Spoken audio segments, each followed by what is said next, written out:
का level cross हो गया। क्या लेवल बताया था सुबह आपने, आप बताइए क्या करें सर। इंट्राडे हाई पे ट्रेड करता हुआ, टेक्निकल चार्ट कह रहे हैं क्या कि अब फ्रेश बाई की जा सकती है, और जिनकी पोजीशन है, जिन्होंने सुबह लिया हो, 3-4 रुपए 2-3 रुपए बन रहे हैं, कहाँ पे एग्जिट करना चाहिए, या जिन लोगों ने 48-49 पे लिया हो तो उनके लिए कहाँ पे एग्जिट अपॉर्चुनिटी है। फ्रेश बाई के लिए काफ़ी क्वेरीज है, और जो लोग हायर लेवल पे हैं उनके लिए क्या सजेशन रहेगा। सर ओला को लेके फंडामेंटली दो चार न्यूज आया था एंड उसके बाद हमने देखा कि ओला एक बेस बनाया।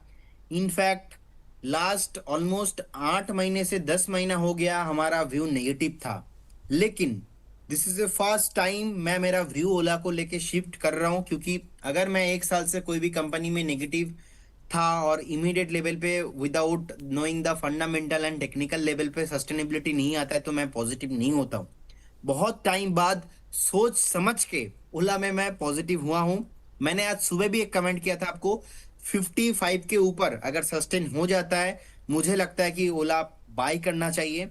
एंड मेरा व्यू सर मुझे लगता है कि कहीं ना कहीं 80% 90% मेरा कन्विक्शन और ज्यादा आ रहा है। अभी फिलहाल मार्केट क्लोजिंग नहीं हुआ, वीकली क्लोजिंग नहीं आया, लेकिन फिर भी अगर 55 के ऊपर एक बार क्लोजिंग मिल जाता है मुझे लगता है कि नेक्स्ट स्टॉक 71 74 तक तो नॉन स्टॉप भागने के लिए रेडी हो सकता है।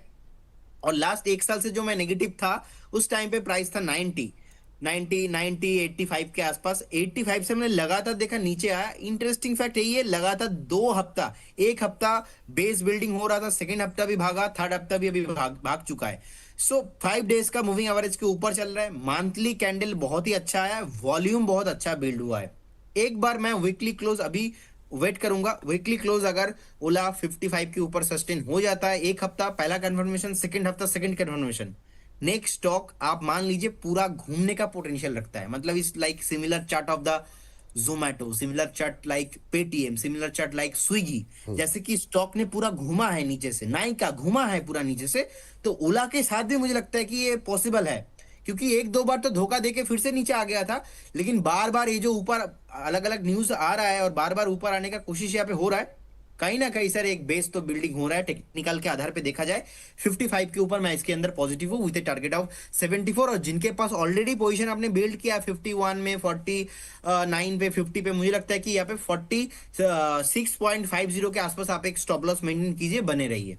तो अभी सर अगर जो आपने कहा 55 के ऊपर क्लोजिंग वाली बात, तो जिनको जो लोग नया खरीदने के लिए आकर्षित हो रहे हैं, अट्रैक्ट हो रहे हैं अभी के लिए, तो क्या क्लोजिंग का वेट करें और कल खरीदें, परसों खरीदें, या अभी करंट लेवल पे खरीद सकते हैं? सीधा सवाल ये है। देखिए मुझे लगता है कि ऑलरेडी आज तो 10% इंक्रीज हो चुका है। हो सकता है कि कल परसों में और थोड़ा एक बार आपको 52 53 आते हुए दिखे। फिर से जब आपको 55 के ऊपर आते हुए दिखेंगे तब आप एक बार बाय करना। अभी भी चाहो तो बाय करके जा सकते हो, लेकिन ऐसे सिचुएशन में प्रॉब्लम क्या हो जाता है, बाई चांस अगर क्लोजिंग फ्राइडे वाला 55 के ऊपर नहीं आता है ना, तो फिर से आपको थोड़ा बहुत वेट करना पड़ेगा। हम्म। अब मैं 1 साल से नेगेटिव था, मैं अभी पॉजिटिव हुआ हूं because of the stock performance.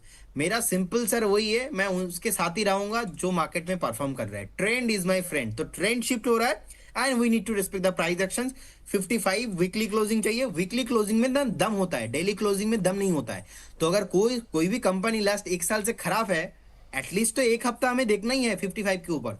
55 के ऊपर वीकली क्लोजिंग पे सर 74 का टारगेट है। और ये जो मैं अभी स्टेटमेंट आपको दे रहा हूं, नेक्स्ट 3 महीना 6 महीने तक मैं बदलूंगा नहीं, अगर ये फिर से स्टॉक खराब नहीं होगा तो ठीक। मैं मेरा स्टेटमेंट को इजीली बदलता नहीं हूं सर। तो अभी बदल रहा हूं बिकॉज ऑफ द ओला के वजह से। परफॉर्मेंस। ओला ने खुद को चेंज किया, तो अभी मुझे लगता है कि मुझे भी चेंज होना नहीं चाहिए। नहीं, ठीक है सर, कोई